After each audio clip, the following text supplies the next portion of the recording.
ज्ञानानन्दं परमसुखदं केवलं ज्ञानामृतं द्वन्द्वातीतं गगनसदृशं तत्त्वमस्यादिलक्ष्यम् एकं नित्यं विमलमचलं सर्वदी साक्ष्यभूतं भावातीतं त्रिगुणरहितं सद्गुरुं तन्नमामि विनायकं गुरुनमे साखरे नाम विश्रुतं येषां चरणसान्निध्यात् जीवा मुक्ता भवन्ति साखरे वंशविख्यातं ज्ञानदानपरायणं विनायकं गुरुं वन्दे भवबन्धविमुक्तये मय्येव मनादत्स्व मयि बुद्धिं निवेशय निवशिष्येषि मय्येव अतवर्द्वन्न संशयः अगामानस हे एक माझ्या स्वरूपी सवृत्तिक करुणी घाली निष्टंक बुद्धी निश्चयेशी. श्रीमद भगवद्गीता अध्याय 12व्या अध्यायातील 8व्या क्रमांकाचा श्लोक आहे.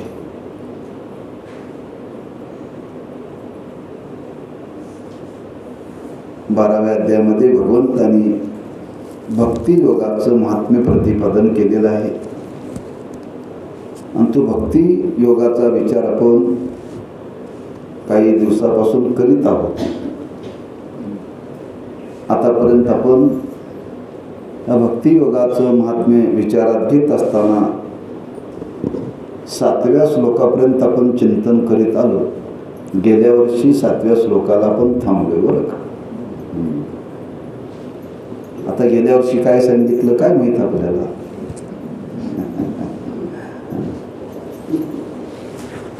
पण 3 वर्ष झालं या भक्तियोगाला, 3रं वर्ष भक्तियोगाचं चिंतन करत आहोत. तेव्हा थोडासा मागचा विचार सांगितल्यानंतर पुढचा विचार लक्षात येईल की भक्तीचं महात्म्य सांगत असताना भगवंतांनी एक विचार प्रगट केला की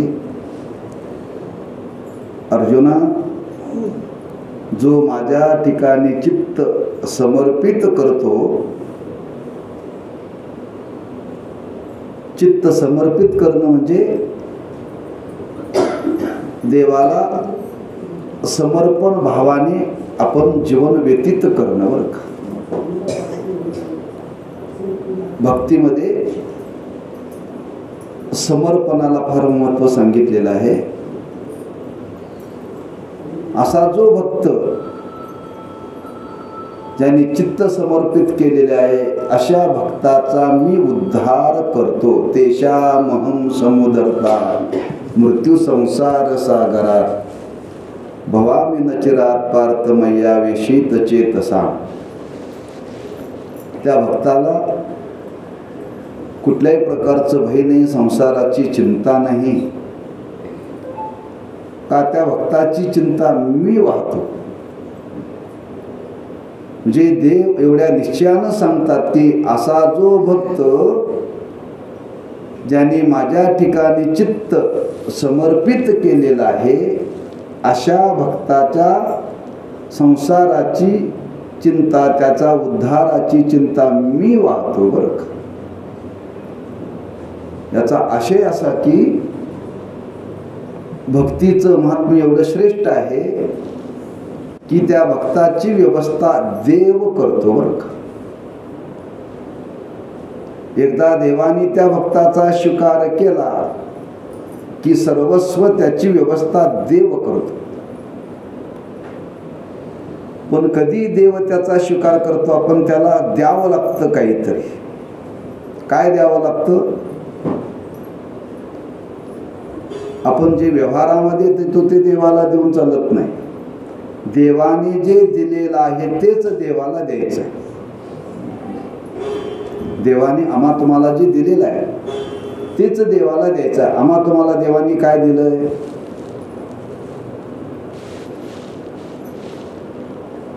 तुकाराम महाराजांनी त्याची आधी दिली इंद्रिय, हात पाय कान डोळे मुख बोलाया वचन, जेणे तो जोडशी नारायण नाशे जीव पण भवरोग.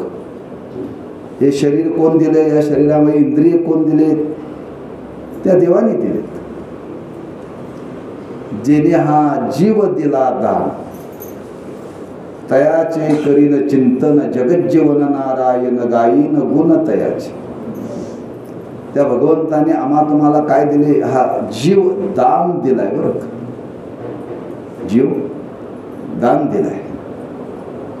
किती देवाचा अवतार आहे बघा. जीवदान देणं वेगळं आणि एखाद्याला जीव देणं वेगळं बरं का. सकल जीवांना त्या भगवंताने हा जीव दिलेला आहे. त्या देवाने आपल्याला हा जीव दान दिला, मग आपण त्या देवाला काय द्यावं? काय आपल्याकडे द्यावं?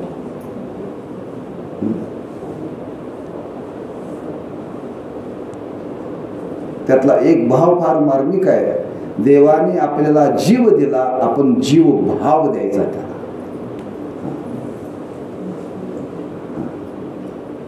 त्याने आपल्याला जीव दिलेला आहे, आपण त्याला काय द्यायचा आहे? जीव भाव द्यायचा. तुका म्हणे जीव भाव देवा पायी, ठेवोनिया काही न मागते.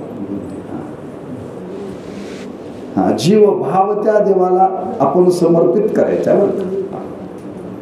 हा त्यानेच दिलेली वस्तू आहे, फक्त त्या थोडासा बदल, त्याने जीव दिला, आपण जीव भाव त्याला समर्पित करायचा. म्हणजे जे देवाने आपल्याला दिलेलं आहे तेच आपण देवाला द्यायचं आहे, पण ते फक्त भावपूर्वक देवाला द्यायचं आहे बरं. भावपूर्वक देवाला द्यायचं आहे. प्रत्येक वस्तू आपण येताना काहीही आणलेली नाही. येताना आपण काय आणलेलं नाही, म्हणून लोक म्हणतात येताना काय आणलेलं नाही, तेव्हा जाताना सुद्धा काय घ्यायचं, घेऊन जायचं नाहीये. पण गंमत अशी आहे, येतानाही माणसं काय आणत नाहीत, जातानाही माणसं काय देत नाहीत, पण जीवन जगत असताना मात्र एकमेकाला कोणी काय देत नाही बरं का. आपलं काहीच नाही. काय येताना काय आणलं असतं तर त्याच्यावरती हक्क गाजवला असता ना, पण इथं आल्यानंतर आपल्याला मिळालेलं आहे. इथं आल्यानंतर आपल्याला मिळालेलं आहे, आणि जे आपल्याला इथं आल्यानंतर मिळालेलं आहे त्याच्याविषयी माणसाचा अहंकार जागा झालाय बरं. अहंकार जागा झालाय. बघा आपण प्रवास करतो, 4 तासाचा प्रवास, त्या एसटी बसवरती सीटवरती बसताना जागा धरली जाते. मग कधी कधी असं घडतं, एका जागेवरती 2 माणसं बसतात. ते म्हणतो मी आधी रुमाल टाकलाय, ते म्हणतो मी आधी रुमाल टाकलाय. म्हणता म्हणता काय म्हणतात ते, म्हणजे तुझ्या बापाची गाडी आहे का, ते म्हणजे तुझ्या बापाची गाडी आहे का. लोक जण काय करतात, एकमेकाचा बाप करतात. गाडी ते म्हणजे सरकारची गाडी आहे, ते म्हणजे माझ्याही बापाची नाही, ते म्हणजे तुझ्याही बापाची नाही. हां, पण 4 तासाच्या प्रवासाकरता त्या सीटवर बसण्याकरता मी जागा धरल्या. अहंकार आहे, अहंकार आहे. गाडी आपली नाही, त्यालाही माहित आहे, यालाही माहिती आहे. पण त्या 4 तासाच्या प्रवासामध्ये प्रवास करण्याकरता त्या जागेवरती बसल्यानंतर त्या जागेविषयी अहंकार निर्माण होतो. जर 4 तासामध्ये जर जागेचा अहंकार निर्माण होतो तर 40 वर्षात किती अहंकार निर्माण होईल, 80 वर्षात किती होईल नाही का. कोण 40 वर्षे, कोणी 60 वर्षे, कोण 70 वर्षे, कोण 80 वर्षे, कोणी 100 वर्ष. तेवढा प्रवास आहे आपला, आणि तेवढ्या प्रवासामध्ये त्या वस्तूविषयी अहंकार जागा होतो. ज्या दिवशी आयुष्य संपलं जातं त्या दिवशी जागा सोडली जाते, फक्त जाताना अहंकार घेऊन जातोय बरं का. हीच मोठी फार चूक आहे. जाताना तो अहंकार घेऊन जातो. जे जे आयुष्यामध्ये केलेलं आहे त्या त्या वस्तूविषयी जे तादात्म्य निर्माण झालं तेच मनुष्य घेऊन जातो बरं का. तात्पर्य, आपण येतानाही काय आणलेलं नाही, जाताना काय आणलं नाही. मामा तुम्हाला हे कोणी दिलंय, देवानी दिलेलं आहे. म्हणजे देवानी दिलेलं आहे ते देवाला आपण समर्पित भावाने अर्पण केलं पाहिजे. समर्पित भावाने अर्पण केलं पाहिजे. समर्पित भावाने अर्पण केलं त्यालाच म्हणतात भक्ती. वस्तू देवाचीच आहे, फक्त ती त्यालाच द्यायची आहे. देह समर्पिजे देवा, भार काहीच न घ्यावा, होईल आगवा तुका म्हणे आनंद. कारण म्हणतात देह समर्पित करायचा देवाला बरं का. जे जे काही समर्पित करता येईल ते देवाला समर्पित करण्याचा प्रयत्न करा. हीच भक्ती आहे, बाकी काही नाही, लक्षात ठेवा. मग जेव्हाने आम्हा तुम्हाला सगळं काही दिलेलं आहे, मग देह समर्पित करा, इंद्रिय समर्पण करा, मन बुद्धी चित्त अहंकार सगळं समर्पित करा देवाला. भगवंतांनी वर्णन केले, म्हणून शरण जावे सर्व भावे देवाशी. सर्व भावाने म्हणजे सर्वस्व देवाला द्यायचं. सर्वस्व देवाला समर्पित केलं की आता आपल्या मालकीचं काहीही राहत नाही. आपल्या मालकीचं काही राहत नाही. मग आपल्या मालकीचं काही राहत नाही त्यावेळी आपण कोणाची तरी होतो आणि आपला कोणतरी मालक होतो बरं का. आपल्या मालकीचं काय नाही आहे त्यावरती आपण आता मालक राहिलो नाही. मग आपला कोणतरी मालक आहे. आपल्या मालकीचं काय नाही, आपण देवाला दिलं म्हणजे देव आपला कोण झाला, मालक झाला. देव आपला मालक झाला म्हणजे आपण देवाला सर्वस्व दिलं. मग तो देव विचार करतो सर्वस्व यांनी आपल्याला दिलेलं ना, मग याची व्यवस्था आपण आता केली पाहिजे. याची व्यवस्था आपण केली पाहिजे. आणि त्यातली फार महत्त्वाची व्यवस्था जर का असेल तर तो परमात्मा या मृत्यू रूपी सागरातून त्याला तारण्याचा प्रयत्न करताना त्याला तो तारतो. म्हणजे असा सर्वस्व भाव सर्वस्व ज्याने देवाला दिलेला आहे अशा भक्ताचा उद्धार देव करतो. हे भक्तीचं महात्म्य आहे बरं का. भक्तीचं महात्म्य आहे. कुणी म्हणेल एवढं विशेष त्याच्या म्हणजे काय आहे. हो, विशेष आहे. आपल्याला स्वतःला या संसार सागरातून तरून जाता येत नाही आणि देवाशिवाय कोणी तारू शकत नाही. कुणी तारू शकत नाही, लक्षात ठेवा. आणि स्वतः आपण तरून जाऊ शकत नाही, तेवढं सामर्थ्य आमच्या तुमच्याजवळ नाही आहे. सागर शब्द वापरलेला आहे. त्याला माणसं पोहू शकतात कुठंपर्यंत, त्याला काही मर्यादा आहे. त्याला काही मर्यादा आहे. या संसाराला सागराची उपमा दिलेली आहे. म्हणजे तो फार विशाल आहे बरं का. विशाल आहे. हां, भवसागर म्हटलेला आहे. पण तो फार व्यापक आहे. हो, बघा वर्णन केलेलं आहे. ज्याला विहिरीमध्ये पोहता येतं त्याला नदीत पोहता येत नाही बरं का.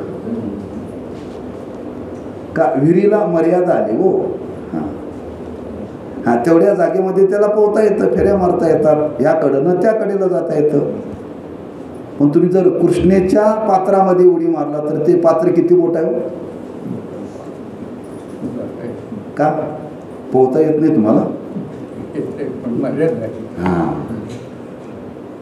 पोहता येतं. हां, विहिरीत पोहता पोहता दम लागला तर विहिरीचा काठ धरता येतो.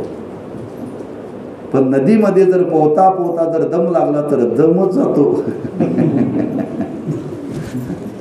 बुडावंच लागतं, त्याला बुडावंच लागतं, लक्षात ठेवा. मग त्या नदीतून पलीकडे पोहून जाता येत नाही तेव्हा कोणाचा आधार घ्यावा लागतो. नावेचा. नावेचा आधार घ्यावा लागतो. नावेत बसून पलीकडे जाता येतं. पण ज्या नावेनं नदीतून पलीकडे जाता येतो त्या नावेनं समुद्रातून पलीकडे जाता येत नाही का. ज्या मनुष्याला पोहण्याचा दम नदीमध्ये लागतो त्याचा दम समुद्रात काय टिकू शकतो का. अनेक लाटा आहेत ना. हां, त्या लाटांना सामोरं जावं लागतं. त्या लाटेमध्ये एवढी शक्ती आहे, आपण किती पुढं गेलं तरी ते आपल्याला मागं सारते. आपण किती पुढं गेलं तरी आपल्याला ती मागं सारते बरं का. मग ठीक आहे, पोहून जाता येत नाही. कोणी म्हणेल ज्या पद्धतीने नावेनं नदीतून जाता येतं त्या पद्धतीनं समुद्रातून जाता येणार नाही का? नाव समुद्रात चालत नाही. का चालत नाही? त्या नावेच्या मानाने त्याच्यापेक्षा कितीतरी मोठे मोठे मासे त्याच्यामध्ये असतात. एखाद्या माशाने जर शिपूट मारली तर नाव पलटी व्हायला वेळ लागत नाही. मग तिथं काय लागतं? जहाज लागतं बरं का. जहाज असेल तर त्या जहाजेतून आपल्याला पलीकडे जाता येतं. म्हणजे विहिरीमध्ये पोहता येतं. तेच पोहणं नदीमध्ये चालत नाही, नावेचा आधार घ्यावा लागतो. समुद्रामध्ये पोहता येतं पण ते पोहणंही कमी पडतं, नावेचा आधारही कमी पडतो. पण जहाजाच्या साह्याने मात्र पलीकडे जाता येतं. म्हणजे शेवटी समुद्रातून पलीकडे जाण्याकरता पोहणंही कमी पडतं, नावही कमी पडते, पण जहाजच आधार आहे बरं का. दुसरा पर्याय नाही आहे. तद्वत ह्या भवसागरातून तरुण जाण्याकरता स्वतःच्या सामर्थ्याने तरुण जाता येत नाही. त्याला भगवंताच्या साह्यानेच तरुण जावं लागतं. भगवंताच्या साह्यानेच तरुण जावं लागतं. किंबहुना तो देवच त्याला संसार सागरातून तारू शकतो. पण कधी आपण त्या देवाकडे गेलो तर नाव आपल्याला बोलवते का नावीकडे आपण जावं लागतं? नावीकडे जावं लागतं. ती नाव म्हणत नाही तुम्ही माझ्याकडे या. ती म्हणते मी उभे आहे. तुमच्याकरताच उभे आहे. तुम्ही येऊन बसला तर मी तुम्हाला नेईन, तुम्ही नाही आला तरी मी जागेवरतीच राहीन. तसं देव म्हणतो मी तुम्हाला तारण्याकरताच आहे, पण तुम्ही माझ्याकडे आलात म्हणजे तुम्ही मला शरण आलात, समर्पण भावाने माझ्याकडे आलात. देव आपल्याकडे येत नाही, आपणच देवाकडे जावं लागेल आपल्यालाच. मग आपण देवाकडे गेलो, समर्पण भावाने गेलो की देव त्याचा स्वीकार करतोच. त्याचा स्वीकार करतोच, लक्षात ठेवा. त्याचा धिक्कार कधी करत नाही. जो तो परमात्मा येईल शरण त्याचा तो स्वीकार करतो. मग समर्पण भावाने त्याच्याकडे जावं लागतं.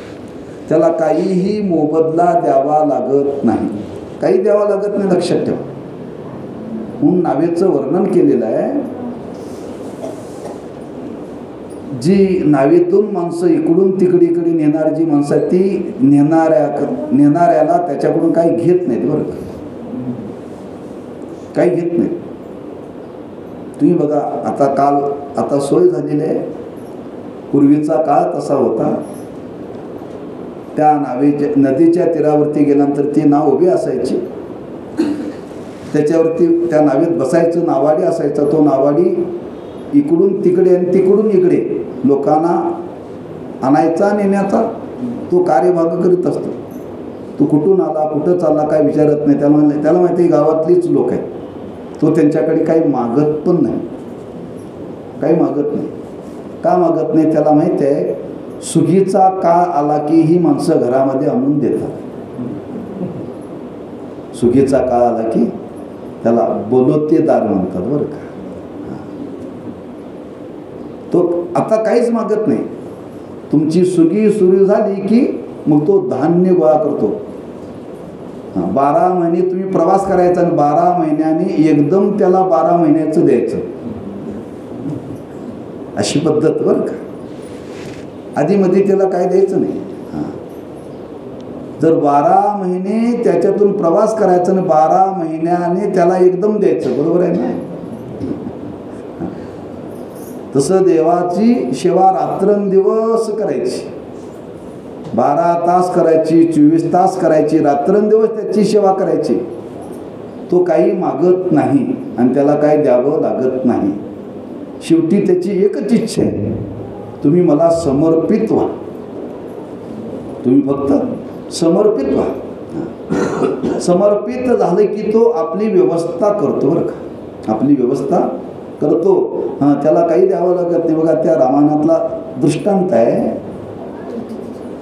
रामायणातला ज्यावेळी प्रभू रामचंद्र, सीतामाता आणि लक्ष्मणजी गेले. आता नावेतून पलीकडे जायचं होतं देवाला. नावेतून पलीकडे जाण्याकरता त्या नावाड्याने काय केलं, प्रभू रामचंद्रांच्या चरणाची पूजा केली. आणि पूजा करून का त्याला वाटलं भाग्य आहे आपलं की साक्षात प्रभू आज आपल्या नावेमध्ये बसतायत. तेव्हा आपण त्या प्रभू चरणाची पाद्य पूजा करावी. प्रभूंनी विचारलं त्या नावाड्याला, कशा करता पाद्यपूजा करतो तू? काय नाही म्हणजे आपण प्रभू आहात. नाही म्हणजे खरंच सांग म्हणजे नावाडे दादा, कशा करता पाद्यपूजा करतो तू? खरं सांगू का म्हणजे प्रभू, तुमच्या चरणाचा महिमा मी ऐकलाय. तुमच्या चरणाचा महिमा मी ऐकलाय. तुमच्या चरणाचा स्पर्श झाल्यानंतर दगडाची बाई झाली. दगडाची शिळा होती मनुष्य झाली. थोर कीर्ती वाखानिली, लंका दहन केली हनुमंते काशा. मग तुझं म्हणणं काय देवा? माझं म्हणणं एवढंच आहे, माझ्या ह्या नावेला तुमचे पाय लागले आणि ह्या नावेची जर बाई झाली तर माझं पोट कसं चालायचं? माझं पोट कसं चालायचं? मग तुमचे धुळीचे कण ह्या माझ्या नावेला लागू नये म्हणून मी पहिल्यांदा ते धुवून काढतोय. म्हणजे काय करतोय? धुवून काढतोय. आणि एकदा तुमचे पाय धुतल्यानंतर तुम्ही नावेमध्ये बसला ना, तुमच्या चरणराजाचा संबंध आला तरी माझे नाव आता ही बाई होणार नाही, मला याची खात्री आहे. म्हणून मी पहिल्यांदा पाय धुतो आणि मग आपल्याला या नावेमध्ये प्रवेश देतो. ठीक आहे. पाद्यपूजा केली. बसले प्रभू, सीतामाता, लक्ष्मणजी आणि प्रवास करून पलीकडच्या तीरावरती उतरले. बरं का, उतरल्यानंतर प्रभूने विचारलं, नावडे दादा काय तुला द्यायचं? म्हणजे प्रभू, आपल्या दोघांचा व्यवसाय एक आहे. दोघांचा व्यवसाय, ज्याचा व्यवसाय एक असतो त्यांनी एकमेकाकडून काही घ्यायचं नसतं. बरं का, न्हाव्याने न्हाव्याकडे दाढी घेतली तर पैसा घ्यायचा नाही का? दोघांचा व्यवसाय एक ना. तेव्हा ते माझी जशी तू दाढी केली तशी तुझी मी करतो. एकमेकाने एकमेकाचा पैसे द्यायचे नाहीत. बरं का, महाराजांनी महाराजाकडे कीर्तनकाराकडे कीर्तन केल्यानंतर काय घ्यायचं का? नाही घ्यायचं का? ते म्हणतात जसं मी तुमच्या घरी कीर्तन केलं तसं तुम्ही माझ्या घरी कीर्तन करा, संपला विषय.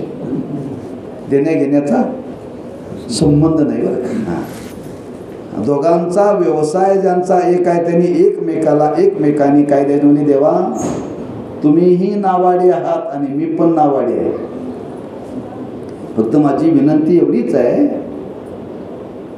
मी लोकांना ह्या नदीतून पलीकडे नेतो, पण प्रभू माझी तुम्हाला प्रार्थना आहे, ज्या दिवशी माझं आयुष्य संपेल त्या दिवशी मात्र तुम्ही मला या संसार सागरातून पलीकडे न्यावं का? तुमच्याशिवाय कोणीही नेणार.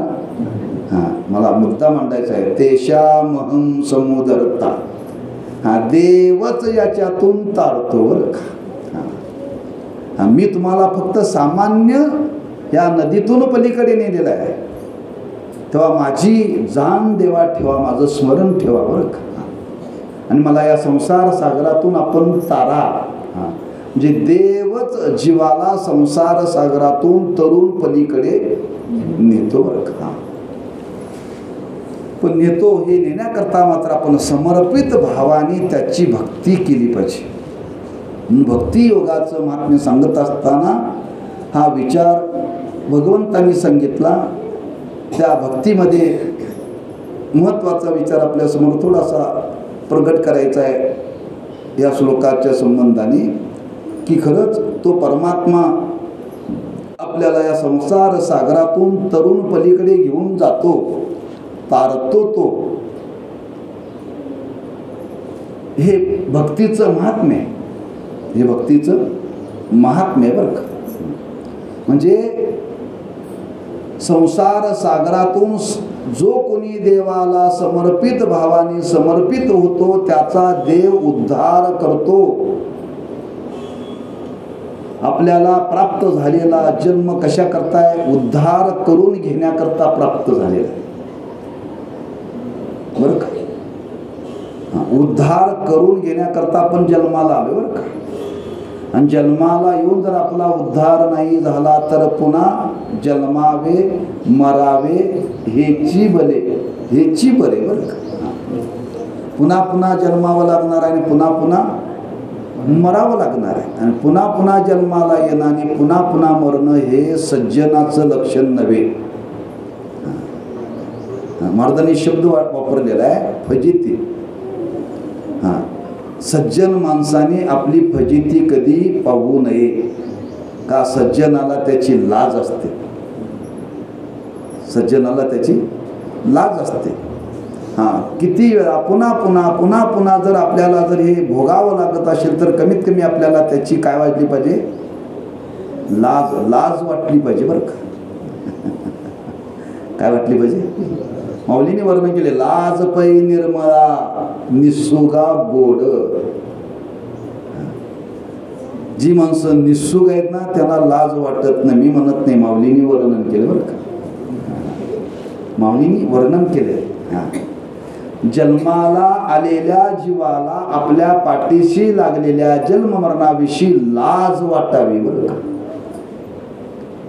लाज वाटावी. निर्लज्ज होऊ नये. निर्लज्ज होऊ नये. पण माणसं निर्लज्ज बनलेले आहेत. आपण संसारामध्ये पावलोपावली दुःख भोगतो बरं का.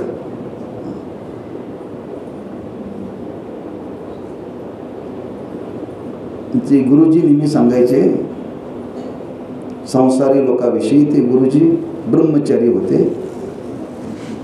आणि ते सांगायचे, बघा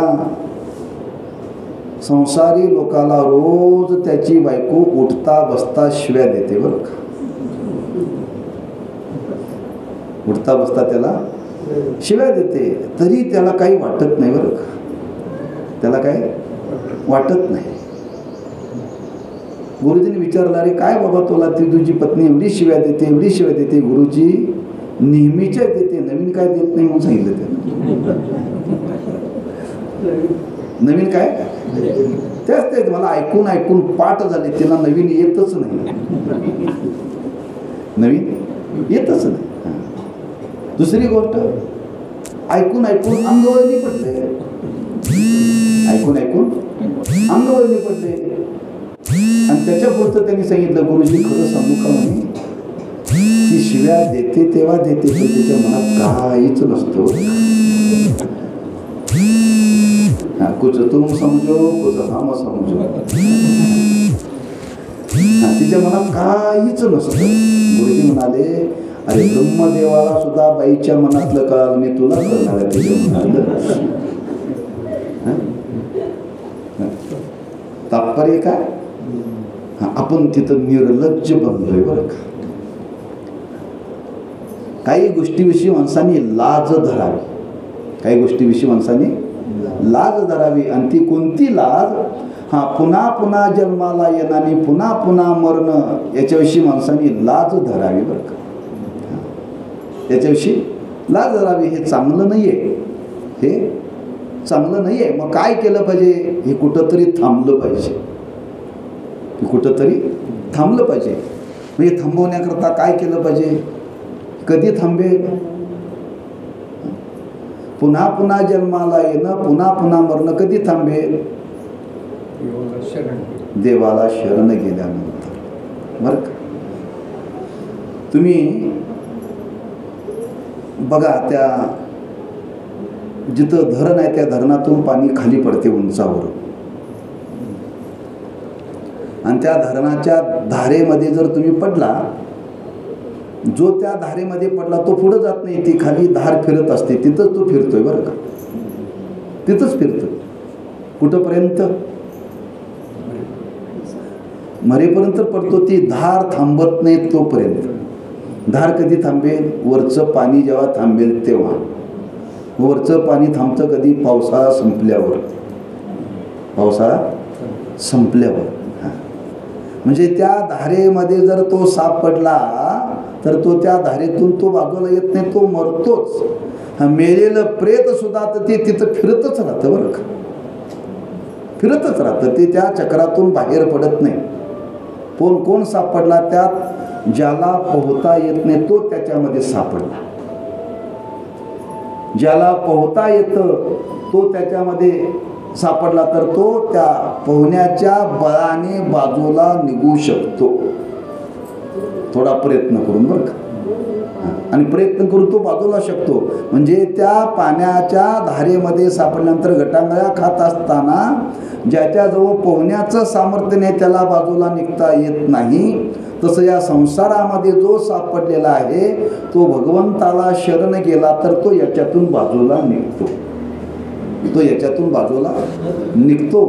म्हणून त्या भगवंताची शरणागती, म्हणून त्या भगवंताची प्रतिज्ञा केलेली आहे, त्या भक्ताला मी या संसार सागरातून तारतो. मग जो परमात्मा या जीवाला संसार सागरातून तारतो, आपण त्याची भक्ती केली पाहिजे. त्याची भक्ती केली पाहिजे.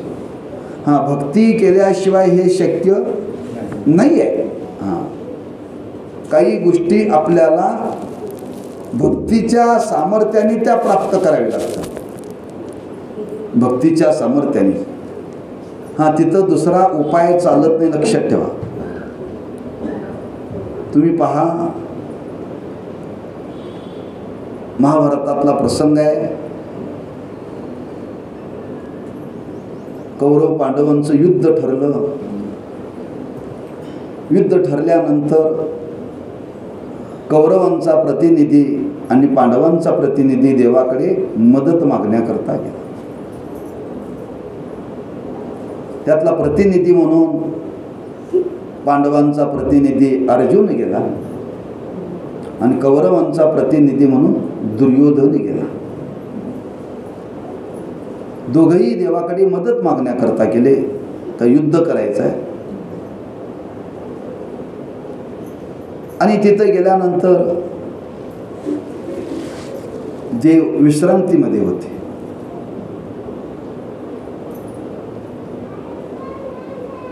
आता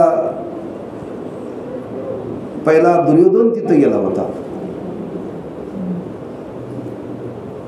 आणि नंतर अर्जुन गेला होता. आणि तिथे गेल्यानंतर पाहिलं तर काय, दुर्योधन देवाच्या डोक्याजवळ थांबला आणि अर्जुन देवाच्या पायाजवळ थांबला. गंमत अशी, देव जागे झाले. जागे झाल्याबरोबर पहिल्यांदा अर्जुन दिसला. अर्जुना बोल. दुर्योधन म्हटला, कृष्णा मी आधी आलोय, माझ्याशी बोल. माझ्याशी.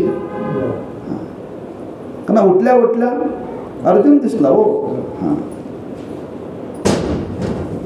देवानी हे जाणलं.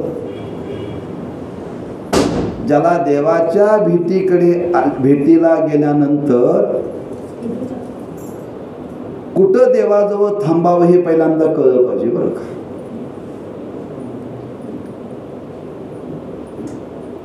दुर्योधन आला, अर्जुनही आला. अर्जुन पायाजवळ थांबला, तर ते पायाजवळ थांबणारा हा खरा सेवक असतो. बरं का, जो डोक्याजवळ थांबतो तो सेवक नसतो. कुठेही कोणालाही भेटायला गेल्यानंतर मोठ्याला त्याच्या पायाजवळ थांबत जा. बरं का, पायाजवळ थांबावं, लक्षात ठेवा. कारण ते एक सेवाभावाचं लक्षण आहे. सेवाभावाचं लक्षण आहे. म्हणून तर प्रभू रामचंद्रांना हनुमंतरायांनी प्रार्थना केली, देवा माझी एकच इच्छा आहे, तुमच्या पायाजवळ आश्रय द्या. जिथं जिथं प्रभू आहेत, लक्ष्मण आहे, सीतामाता आहे, त्यांच्या बरोबरीला हनुमंतराय उभे नाही, पायाजवळ बसले बरं का. पायाजवळ बसले. एक भक्तीतला हा एक भाव आहे, भक्ती क्षेत्रातला एक भाव आहे, लक्षात ठेवा. त्याच्या पुढची गोष्ट आपल्याला माहिती आहे. त्यावेळी समुद्र मंथन झालं. समुद्र मंथन झाल्यानंतर 14 रत्न निघाले. त्याच्यातून लक्ष्मी ती भगवंताकडे आली आणि भगवंताकडे आल्यानंतर सांगितलं, माझा स्वीकार करा. देवाने सांगितलं, स्वीकार करीन, पण कधी माझी सेवा करण्याकरता तू प्रवृत्त होत असतील तर तुला मी मालकीन म्हणून तुझा स्वीकार करणार नाही. मालकीन म्हणून स्वीकार करणार नाही. एवढं तरी देवाकडून आपण शिकावं का नाही? लक्ष्मी मातेने सांगितलं, हरकत नाही, मी त्याच भावने तुमच्याकडे पाय धुवावयाच्या दैवा पात्र झाले. लक्ष्मी ही देवाच्या पायाजवळ, लक्षात ठेवा. लक्ष्मी जिथं देवाचं दास्यत्व करते, मग तो भक्त लक्ष्मीच्या मागं लागत असेल का? नाही लागत बरं का. देवाकडे जावं. त्या देवाकडे जात असताना भाव महत्वाचा आहे. मी त्या महाभारतातला आपल्याला प्रसंग सांगतोय. दुर्योधन आणि अर्जुन आलेले,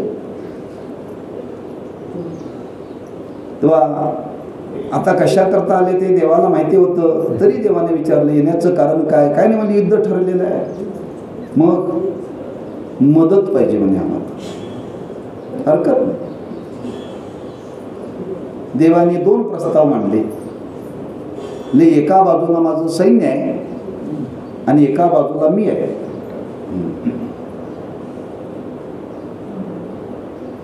मी एका बाजूला, सैन्य माझ्या एका बाजूला, दोन्हीपैकी कोणाला पाहिजे ते कोणतंही घ्या, पण माझी एक अट आहे, मी कोणाच्या बाजूला जरी राहिलो तरी मी काय करणार नाही बरं. शस्त्र हातात धरणार नाही. दुर्योधनाने विचार केला, आपल्याकडे काय खाणारी माणसं कमी आहेत? ह्याला नुसतं काय खायलाच आपल्याकडे नाही सवय. आपल्याला युद्धात कशी माणसं पाहिजेत? काम करणारी माणसं पाहिजेत. तुम्हाला म्हटलं एखादा, काय हो बागलकोटला सप्ताह चालू आहे, मी येऊ का?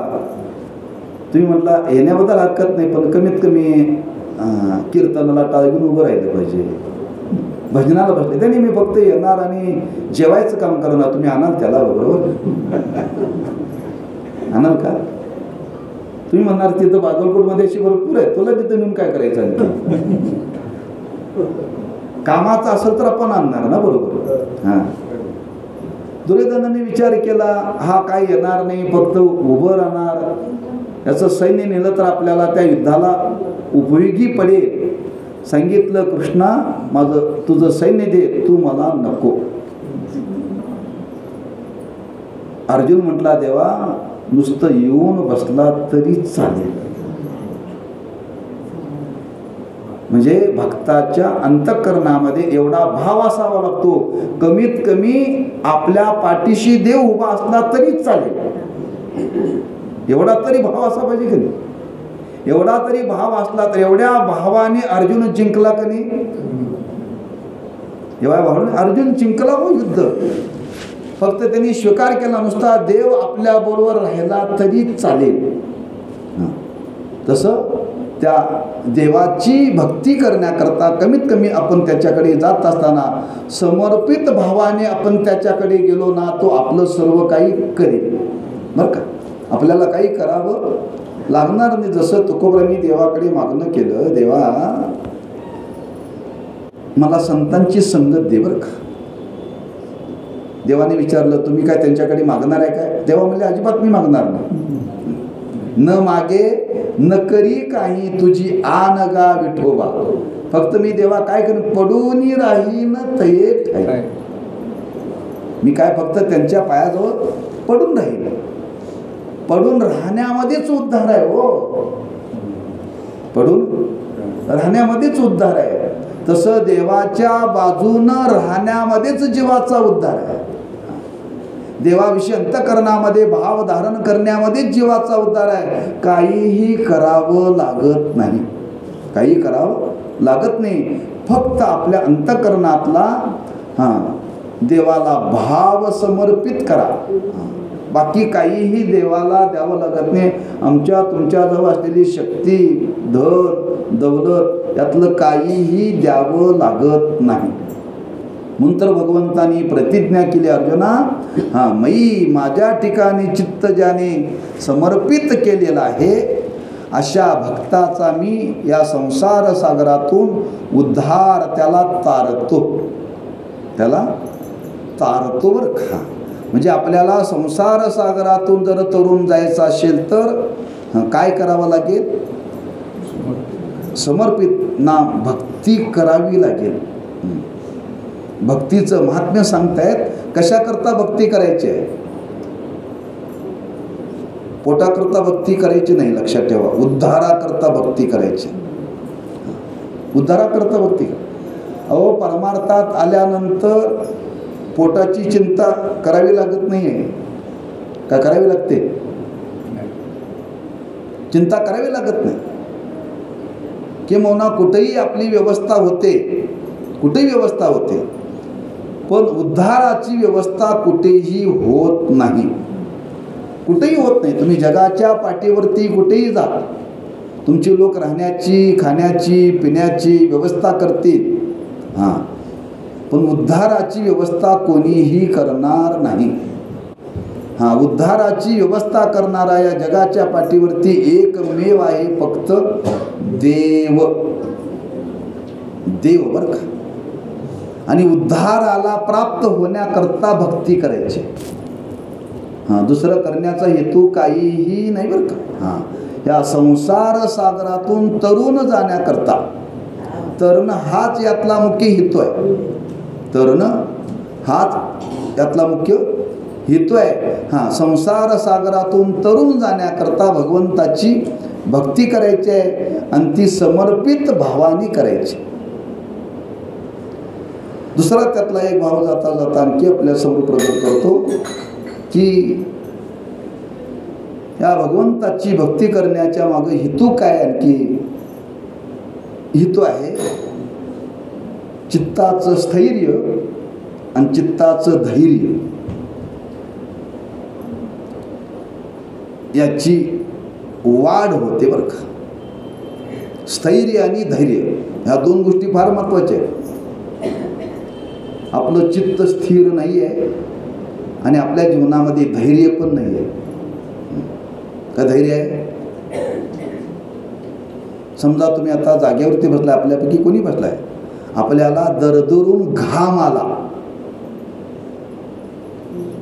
दरदरून घाम सुटला, माणसं कावरी बावरी होतात बरं का. मला काहीतरी झालंय, मला काहीतरी झालंय. म्हणजे काय? धैर्य गलित होतात. धैर्य गलित होतात, लक्षात ठेवा. तीर्थरूप महाराजांचं देहावसान होऊन 6 महिने झाले. 6 महिन्यापूर्वी महाराज वैकुंठवासी झाले. ज्यावेळी दुपारची वेळ होती, दुपारी 2:30 वाजले होते आणि 2:30 वाजता महाराजांना त्रास होत होता. 2 तिथं वारकरी होते. एक होता न्हावी होता, एक होता सुतार. आणि तो त्रास होत होता. आम्ही बाजूला होतो, आम्हाला बोलवून घेतलं आणि तो त्रास होत असताना ते सांगत होते त्या दोघाला बरं का महाराज. त्यावेळी महाराजांचं बोलणं चालू होतं त्यांना छातीमध्ये आणि पाठीमध्ये दुखत होतं, फार दुखत होतं. त्यावेळी ते त्या दोघांना सांगत होते, बघा ज्ञानेश्वर महाराज गेले, तुकाराम महाराज गेले, मी राहणार आहे.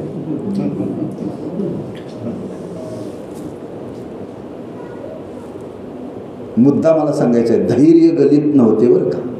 हां, आमचं कर्तव्य आहे डॉक्टरकडे नेणं. हां, आमचं कर्तव्य आहे, आम्ही नेलो, हा लक्षात ठेवा. पण त्या काळामध्ये त्यांना एवढा त्रास होत होता, ते सांगत होते ज्ञानेश्वर महाराज गेले, तुकाराम महाराज गेले, आपल्यालाही जावं लागणार आहे. म्हणजे परमार्थाच्या साधनेने धैर्य कधीही नाहीसं होत नाही, लक्षात ठेवा. धैर्य कधी नाहीसं होत नाही. अहो, प्रत्येकाला जावं लागणारच आहे, जावं लागणार आहेच. पण माणसं धैर्य गलित होतात, घाबरून जातात, कावरे बावरे होतात, लक्षात ठेवा. हां, दवाखान्यामध्ये नेलं, दवाखान्यामध्ये नेल्यानंतर डॉक्टरने त्यांना झोपवलं. डॉक्टरला काय म्हणतात, डॉक्टर साहेब माझं आता वय झालं आहे, मी जाणारच आहे बरं का. तिथं नेल्यानंतर डॉक्टर तपासतायत, तरी डॉक्टरला काय म्हणतायत, आता वय झालेलंच आहे, कशाला तपासताय. डॉक्टर म्हणले, महाराज आमचं कर्तव्य आहे तपासणं बरं का. ॲडमिट, डॉक्टर म्हणले ॲडमिट करा. केलं. डॉक्टरने सांगितलं आयुष्यामध्ये ठेवायला पाहिजे, ठेवलं. दुसऱ्या दिवशी सकाळी आता तिथं गेल्यानंतर डॉक्टरच्या नियमाप्रमाणे राहावं लागतं बरं का. तिथली दवाखान्यातली कपडे घालावे लागतात, हे सगळं काढून ठेवावं लागतं. सकाळी 8-8:30 वाजता नाश्ता त्यांना दिला. मग नातू होता बरोबर, त्याला म्हणले, बघ हे लोक आंघोळ करू देत नाहीत म्हणली दवाखान्यात, आंघोळ करू देत नाहीत. आणि आंघोळ न खाता, पण कधी खात नाही आंघोळ न करता. तेव्हा ते बोलता बोलता महाराज तिथे एक वाक्य बोलले, फार सुंदर बोलले. म्हणजे हे आपल्याला इथं वाचन करून देत नाहीत, माझा वेळ जात नाही, नित्यनेम करता येत नाही, तेव्हा मला घरी घेऊन चला. आणि बोलता बोलता वाक्य काय बोलले ते, म्हणजे मरायचंच आहे ना, हां, डॉक्टरच्या दारात मरण्यापेक्षा घरात मेलेलं बरं. म्हणजे किती धैर्याची अवस्था हो. हां, अंतकाल जवळ आलेला त्यांना दिसत होता बरं का. अंतकाल आलेला दिसत होता. आणि त्याही काळामध्ये एवढे धैर्याने बोलत होते, अरे डॉक्टरच्या दारात मरण्यापेक्षा घरी मरूया ना म्हटले. हां, हे कशाने येतं, व्यायाम करून येतं धैर्य, पैशाने येतं, सत्तेने येतं, ही भक्तीने येतं, भक्तीनं बरं का. म्हणजे भक्तीमध्ये एवढं सामर्थ्य आहे, धैर्य वाढतं. म्हणून चित्ताचं स्थैर्य आणि चित्ताचं धैर्य वाढावं असं वाटत असेल तर त्याला एकच पर्याय, त्या भगवंताला समर्पित भावाने शरण गेलं पाहिजे. त्याच्याशिवाय वाढू शकत नाही, लक्षात ठेवा, वाढू शकत नाही. म्हणजे हां, आज आपल्या जीवनामध्ये दुःख येणार आहे, संकट येणार आहे, ते कोणी थांबवू शकत नाही. पण त्याही काळामध्ये आपल्या चित्ताची स्थिरता जशीच्या तशी राहिली पाहिजे बरं का. पैसे आल्यानंतर जे चित्ताला स्थैर्य असतं, ते पैसे खर्च झाल्यानंतर चित्ताचं स्थैर्य राहतं का, राहत नाही. आपण आपल्याला कोणी दक्षिणा दिली, आनंद वाटला, आणि जाता जाता गाडी चरताना कोणी किस्सा मारला, बरं वाटेल. हां, पण पैसे आल्यानंतर जी चित्ताची अवस्था होती, तीच अवस्था किस्सा मारल्यानंतर सुद्धा राहिली पाहिजे बरं का, राहिली पाहिजे. कशाने घडेल, हे भक्तीनेच घडेल बरं का. हां, म्हणजे स्थैर्य आणि धैर्य या भक्तीने प्राप्त होतं. स्थैर्य आणि धैर्य भक्तीने प्राप्त होतं. म्हणून लोकांनी जर आपल्याला विचारलं, भक्ती कशा करता करावी, चित्ताचं स्थैर्य आणि चित्ताचं धैर्य वाढण्याकरता. हां, चित्ताचं स्थैर्य आणि चित्ताचं धैर्य वाढण्याकरता. एकदा चित्ताचं स्थैर्य आणि चित्ताचं धैर्य जर वाढलं ना, मग आपला पुढचा प्रवास निश्चिंत होतो, काय करावं लागत नाही, लक्षात ठेवा. म्हणून भक्तियोगाचा विचार मांडत असताना भगवंताने हा विचार मांडला की जो मला हा चित्त समर्पित करतो, अशा भक्ताला मी या संसार सागरातून तारतो, मी त्याला तारतो. म्हणून आपल्याही जीवनामध्ये भगवंत तारेल, पण आजच्या परिस्थितीला ह्या लौकिक जीवनामध्ये वर्तमान काळामध्ये त्याचा फायदा जर काय असेल तर चित्ताचं स्थैर्य फार महत्त्वाचं आहे. चित्ताचं स्थैर्य फार महत्त्वाचं आहे आणि चित्ताचं धैर्य, ह्या दोन गोष्टी या भक्तियोगातून प्राप्त होतात. म्हणून या 12व्या अध्यायामध्ये भक्तियोगाचं महात्म्य सांगत असताना अनेक भावदेवांनी प्रगट केले. 20 श्लोक आहेत, त्या श्लोकातून काही भक्तीची लक्षणं, भक्ताची लक्षणं सांगता सांगता काही मार्मिक विचार भगवंतांनी प्रगट केलेत बरं का. आपण जरी समर्पित भावाला जरी प्राप्त नाही झालो तर कमीत कमी आपल्या जीवनामध्ये स्थैर्य तरी प्राप्त होईल बरं का. कारण समर्पित भावा उच्च कोटीचा आहे बरं का, उच्च कोटीचा आहे. 9व्या अध्यायामध्ये अर्जुनाला देवाने हा विचार सांगितला. काय सांगितला? तू मन हे मीची करी, माझिया भजनी प्रेम धरी, सर्वत्र नमस्कारी मज एकाते. तिथं 3 पर्याय ठेवले बरं का देवाने, 3 पर्याय ठेवले. अर्जुना काय कर, मन मला देऊन टाक, नाही जमत तुला राहू दे.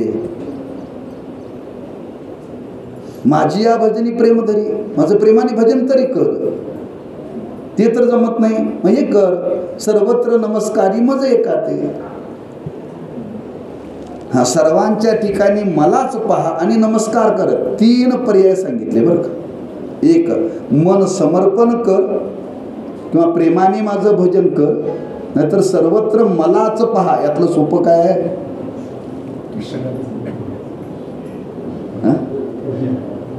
देवाचं प्रेमानं भजन कर. सर्वत्र देव पाहणं फार अवघड आहे. आम्हाला देवळात देव दिसत नाही, सर्वात देव दिसेल कसा? कोणी दिसता, जे जे भेटे भूत ते ते मानी जे भगवंत, हा भक्ती योग निश्चित जाण माझा. सर्वांच्या ठिकाणी देव मानून सर्वांना नमस्कार करायचे भक्ती आहे.